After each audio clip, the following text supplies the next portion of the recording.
میرے بھائیوں، یہ پل صراط کا ذکر قرآن میں بھی اشارتاً موجود ہے۔ سورہ مریم کے اندر آپ کو 71 نمبر آیت مل جائے گی، پارہ نمبر 16 کے اندر۔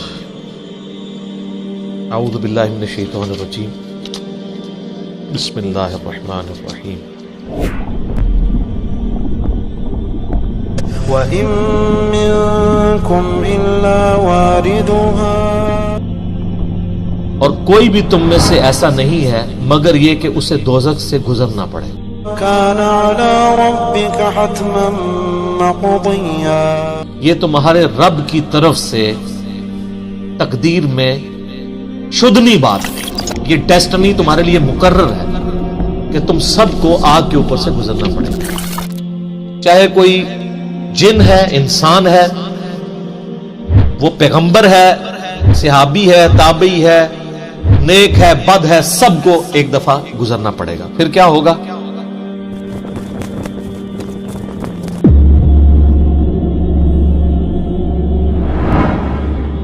ثُمَّ نُنَجِّي الَّذِينَ اتَّقَوْا وَنَذَرُ الظَّالِمِينَ فِيهَا جِثِيًّا، پھر ہم نجات دے دیں گے اہل تقوی کو، اور جو ظالم ہیں ان کو گھٹنوں کے بل اسی دوزخ میں رہنے دیں گے۔ وَلِعَوْذُ بِاللَّهِ تَعَالَى اللہم اجرنا من النار، آمین۔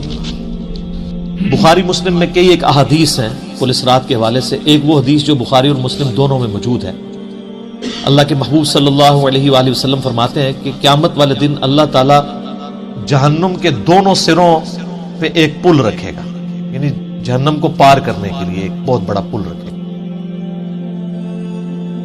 بخاری مسلم کے الفاظ ہیں، سب سے پہلے میں اپنی امت کو لے کے اس کے اوپر سے گزروں گا، اور اس کے بعد باقی انبیاء بھی اپنی امت کے لوگوں کو اپنے ساتھ لے کر گزریں گے، اور ہر رسول کی زبان پہ سمیت میرے رب سلم رب سلم رب سلم ہوگا۔ اے اللہ سلامتی فرمانا، اے اللہ سلامتی فرمانا، اے سلامتی فرمانے والے رب سلامتی فرمانا۔ اب نماز کے بعد بھی مسلم شریف میں دعا ہے نا، اللہم انت السلام ومنک السلام تبارک یا ذا الجلال والاکرام، سلامتی۔ اور نبی علیہ السلام فرماتے ہیں یہ کلام بھی صرف انبیاء کر رہے ہوں گے، انبیاء کے علاوہ کسی کو کلام کرنے کی اجازت بھی نہیں ہوگی۔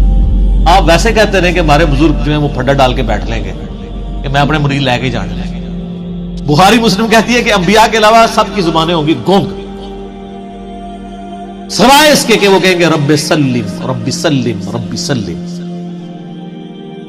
پھر نبی علیہ السلام فرماتے ہیں کہ بخاری مسلم کے الفاظ ہے کہ جب لوگ پل صراط سے گزر رہے ہوں گے نا، تو پل صراط کے دونوں جانب آنکڑے لگے ہوئے ہوں گے، جس طرح کے کانٹے ہوتے ہیں،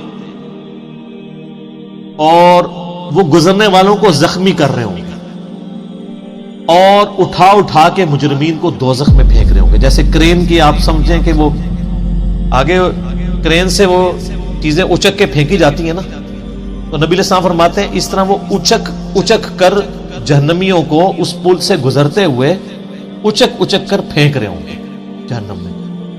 اور نبی علیہ السلام نے یہ بھی فرمایا، بخاری مسلم کے الفاظ ہیں کہ ہر شخص اپنے اعمال کے مطابق گزر رہا ہوگا، کوئی سورین کے بل گھسٹتا ہوا جا رہا ہوگا۔ آپ سر اس منظر کو امیجن بھی نہیں کر سکتے۔ یہاں تو کہتے ہیں لوگ جو کچھ بھی ہے تیرے محبوب کی امت سے ہے، تو وہ امت کون سی ہے جو گزر رہی ہوگی؟ وہ آپ ہی لوگ ہیں، ہم لوگ ہی ہیں۔ اللہ تعالیٰ سلامتی کے ساتھ ہمیں گزار دیں، آمین۔ آپ علیہ السلام فرمایا کہ بعض لوگ جو ہیں وہ یعنی تیز رفتاری سے گزر رہے ہوں گے، بعض گھسٹ گھسٹ کے اپنے اعمال کے مطابق گزر رہے ہوں گے، اور پھر لوگ کٹ کٹ کے دوزخ میں گر رہے ہوں گے۔ بخاری مسلم کے الفاظ ہیں، اس پل سے کٹ کٹ کے دوزخ میں گر رہے ہوں گے، پھر وہ دوزخ میں رہیں گے یہاں تک کہ اللہ تعالیٰ ان کے لیے کوئی فیصلہ فرما دے۔ وَلِعَوْذُ بِاللَّهِ تَعَالَى، اللہ تعالیٰ کی پناہ۔ اللہم اجرنا من النار، آمین ثم آمین۔ صحیح مسلم میں ایک حدیث ہے، ابو سعید خدری کہتے ہیں کہ ہمیں یہ بات بھی پہنچی ہے کہ وہ پل جو ہے وہ تلوار کی دھاڑ سے زیادہ تیز اور بال سے زیادہ باریک ہوگا۔ یہ الفاظ بالکل صحیح ہیں صحیح مسلم کے اندر۔ اس پل سے تو کوئی بندہ مہارت کے ساتھ بھی نہیں گزر سکتا، کوئی چائنی بھی نہیں گزر سکتا۔ وہ جو تو یہ اس کے اوپر سے گزرنا ایک معجزے والا معاملہ ہی ہوگا جس کو اللہ تعالیٰ نجات دے گا۔ اور یہ جو میں نے آیت پڑھی نا سورہ المریم کی آیت نمبر 71، اس کے کانٹیکسٹ میں کتاب التفسیر چیپٹر میں امام ترمذی اسی آیت کو ہیڈنگ بنا کے نا اس کے نیچے ایک حدیث لے کے آیا ہے. یعنی یہ جو میں نے کہا نا قرآن میں پل اسرات کا ذکر ہے، امام ترمذی کا بھی یہی فہم ہے.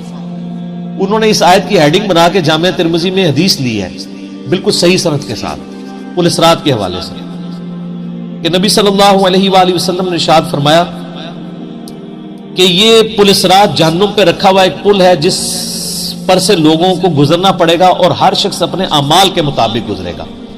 بعض لوگ بجلی کسی تیزی سے گزر جائیں گے، جیسے آسمان سے ایسے بجلی کڑک کے نیچے پتہ نہیں چلتا ود ان سیکنڈز.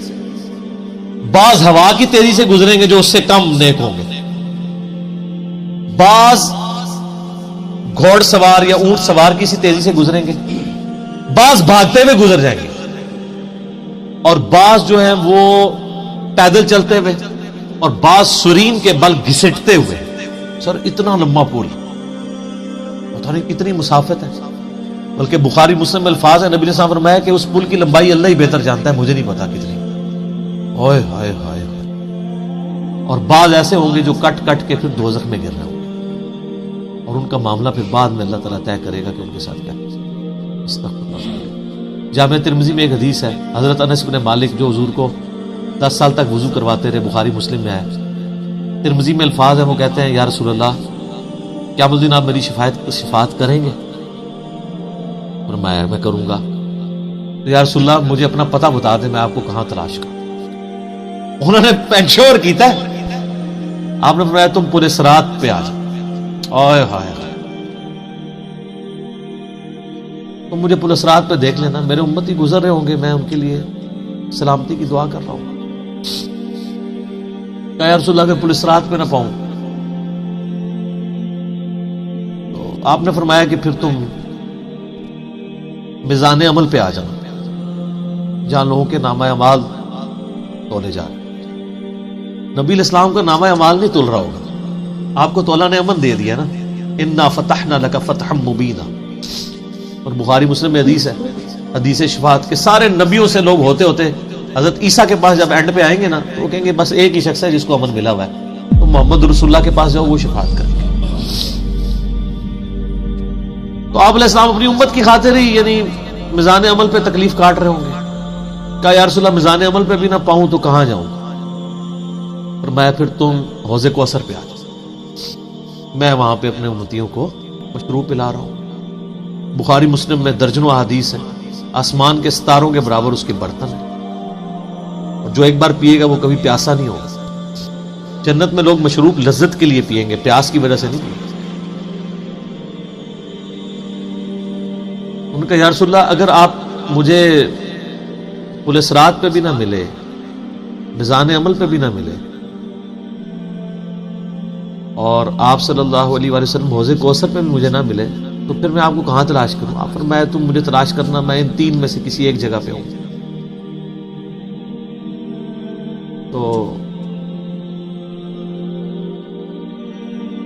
بخاری مسلم میں پھر یہ بھی آتا ہے کہ میرے حوض کوثر پہ کچھ لوگ لائے جائیں گے، میں کہوں گا اصحابی اصحابی، میرے ساتھی ہیں. مجھے بتایا جائے گا کہ آپ کے بعد یہ دین سے الٹے قدم پھر گئے تھے، انہوں نے دین میں بدعتیں جاری کر دی تھی. آپ فرماتے ہیں میں کہوں گا سحقا سحقا لمن غیر بعدی، تو دور کر دو مجھ سے، میرا ان سے کوئی تعلق نہیں. بخاری مسلم میں الفاظ ہیں، عبداللہ ابن ابی ملیکہ جب یہ حدیث بیان کرتے تھے تو کہتے تھے اے اللہ ہم تیری پناہ میں آتے ہیں اس چیز سے کہ تیرے نبی کے وفات کے بعد ان کے دین سے الٹے قدم پھر گئے. یہ وہی لوگ ہیں جو حضور کی وفات کے بعد مرتد ہو گئے تھے، مسلمہ کذاب کے ساتھ مل گئے، منکرین زکوٰۃ میں شامل ہو گئے، سیدنا ابوبکر کے خلاف کھڑے ہو گئے. اور یہ صرف قانوناً صحابہ کے بارے میں صرف یہ حدیث نہیں ہے، عام امتیوں کے بارے میں الگ سے حدیثیں ہیں بخاری مسلم. یہ نہ سمجھیں کہ پچھلے لوگوں کے لیے، قیامت تک کے لیے جن لوگوں نے دین میں بدعتیں جاری کی ان کے لیے حدیثیں ہیں، اس میں امتی کے الفاظ بھی ہیں، وہ بھی بخاری مسلم ہے. اور امت کیا کر رہی ہے؟ صحیح مسلم میں حدیث ہے، نبی الاسلام ایک دن اتنا روئے اور ساتھ ساتھ آیتیں پڑھ رہے ہیں قرآن کی. پہلے آپ نے سورہ ابراہیم کی وہ آیت پڑھی جس کا ترجمہ یوں ہے کہ ابراہیم علیہ السلام کہتے ہیں اے اللہ شیطان نے کتنے لوگوں کو بہکا دیا، تو جو شیطان کے رستے پہ چلا میرا اس سے کوئی تعلق نہیں، یعنی اعلان برات کر دیا اپنے ماننے والوں. پھر آپ نے سورہ مائدہ کی وہ آیات پڑھی جس میں حضرت عیسیٰ علیہ السلام کی اور اللہ کی قیامت کے دن گفتگو ہوگی. اس میں عیسیٰ ابن مریم کہیں گے اے اللہ جب تک میں ان میں موجود تھا میں ان پر گواہ تھا, جب تو نے مجھے اٹھا لیا پھر تو اور تیری مرضی ان کو عذاب دے یا چھوڑ دے. اعلان برات. حضور نے کہا کہ یا اللہ ابراہیم نے بھی اپنی امت سے اعلان برات کر دیا, عیسیٰ نے بھی کر دیا, لیکن میں کہتا ہوں میری امت. صحیح مسلم کے الفاظ ہیں, حضرت جبرائیل علیہ السلام آئے اور کہا کہ اللہ نے مجھے آپ کی طرف بھیجا ہے اور کہا کہ میرے محبوب سے پوچھو کہ اس کو وہ کون سی چیز ہے جو غم زدہ کر رہا ہے. حالانکہ اللہ کو سب کچھ پتا تھا. آپ نے فرمایا میری امت. تو جبرائیل علیہ السلام نے پھر اللہ کی طرف سے بشارت دی کہ نبی علیہ السلام کو کہ اللہ تعالیٰ فرماتا ہے کہ اے نبی آپ غم زدہ نہ ہو, ہم آپ کو آپ کی امت کے معاملے میں قیامت والے دن رسوا نہیں کریں گے. تو سبحان اللہ تو ہم پڑھتے ہیں لیکن ہمارے ایسے کرتوت نہ ہو کہ سحقن سحقن لمن غیر آبادی نہ ہو جائے کہیں, سحقن سحقن لمن بدل آبادی نہ ہو جائے کہیں. یہ بھی تو چانسز ہے. استغفر اللہ واتوب الیہ. نبی علیہ السلام نے تو اپنی محبت کا حق ادا کر دیا. اور مسلم شریف میں حدیث ہے قیامت کا دن وہ ہے کہ جب ابراہیم علیہ السلام بھی میری طرف متوجہ ہوں گے. جس دن کوئی بھی اللہ کی بارگاہ میں کلام کرنے والا نہیں ہوگا, میں ابراہیم علیہ السلام کی سفارش بھی میں کروں گا. حضور کی سفارش کے بعد انبیاء کو بولنے کا موقع ملے گا. اسی پہ وہ اعلیٰ حضرت کا شعر ہے نا, وہ جہنم میں گرا ان سے جو مستغنی ہوا, ہے خلیل اللہ کو حاجت رسول اللہ. بل ہم شعر کہہ سکتے ہیں, ہم محبت کے لیے نعرے مار سکتے ہیں, لیکن نبی علیہ السلام نے جو امت کو تعلیمات دی تھیں حجۃ الوداع کے موقع پر, غدیر خم کے موقع کے اوپر, امت نے کسی ایک وصیت کا بھی پاس نہیں. اب ایک دردناک ٹاپک ہے, جتنی مرضی بات کی جائے نہ ختم ہونے والی ہے.